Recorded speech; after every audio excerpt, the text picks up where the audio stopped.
Festivalın açılış mərasimində Ağdam, Füzuli və Xocavənd rayonlarında Azərbaycan Respublikası Prezidentinin xüsusi nümayəndəsinin müavini Eldar Seyidov, Gənclər və İdman naziri Fərid Qayıbov, Dövlət Agentliyinin İnnovasiyalar Mərkəzinin direktoru Vüsal Rüstəmov və ilk türk astronavtı Alper Gezeravcı çıxış edərək aerokosmik sahənin inkişaf perspektivləri, gənclərin innovativ düşüncəsinin təşviqi və festivalın elmi-texniki yaradıcılığın inkişafına verdiyi töhfədən bəhs ediblər.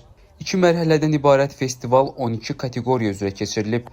İştirakçılar aerodinamika, aerokosmik mühəndislik, elektronika və mexanika sahələrində hazırladıqları modelləri təqdim edir. Çərçivəsində intellektual müsabiqələr keçirilib. Helikopter və təyyarə modellərinin aviaşou xarakterli nümayişləri təşkil olunub. Festival gənclərin texnologiyaya və aviasiyaya marağının artırılması, onların innovativ düşüncə və praktik bacarıqlarının inkişaf etdirilməsi baxımından özəl şirkətlər və müxtəlif təşkilatlar da dəstək verib.